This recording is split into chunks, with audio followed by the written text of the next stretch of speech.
Your body is your unconscious mind.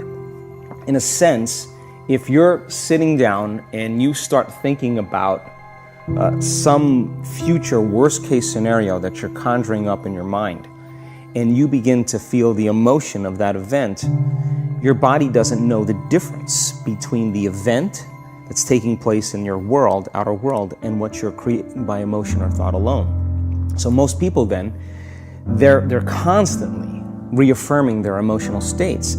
So when it comes time to give up that emotion, they can say, I really want to do it, but really the body is stronger than the mind because it's been conditioned that way. The best way to predict your future is to create it, not from the known, but from the unknown. What thoughts do you want to fire and wire in your brain? What behaviors do you want to demonstrate in one day?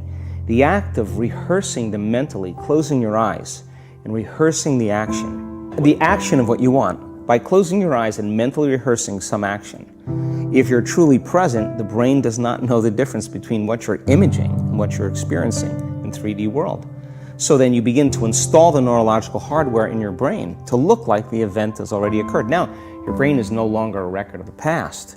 Now it's a map to the future. The hardware becomes a software program, and who knows, you just may start acting like a happy person. And then I think the hardest part is to teach our body emotionally what the future will feel like ahead of the actual experience. So what does that mean? You can't wait for your success to feel empowered.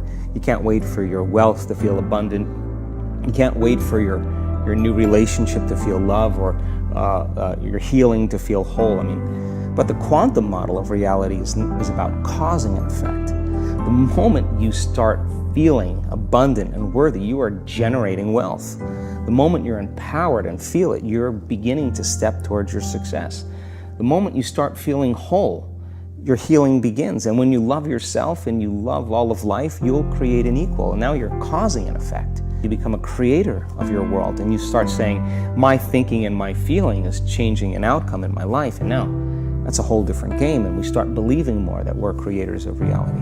If you're not being defined by a vision of the future, then you're left with the old memories of the past, and you will be predictable in your life. And if you wake up in the morning and you're not being defined by a vision of the future, as you see the same people and you go to the same places and you do the exact same thing at the exact same time, it's no longer that your personality is creating your personal reality. Now your personal reality is affecting or creating your personality. Your environment is really controlling how you think and feel unconsciously, because every person, everything, every place, every experience has a neurological network in your brain. Every experience that you have with every person produces an emotion. So some people will use their boss to reaffirm their addiction to judgment. They'll use their enemy to reaffirm their addiction to hatred. They'll use their friends to reaffirm their addiction to suffering. So why is meditation the tool? Well, they need the outer world to feel something. So to change then is to be greater than your environment, to be greater than the conditions in your world. So when the body wants to go back to its emotional past, and you become aware that your attention is on that emotion, and where you place your attention is where you place your energy, let's sit down, let's close our eyes. Let's disconnect from your outer environment. So if you're seeing less things, there's less stimulation going to your brain.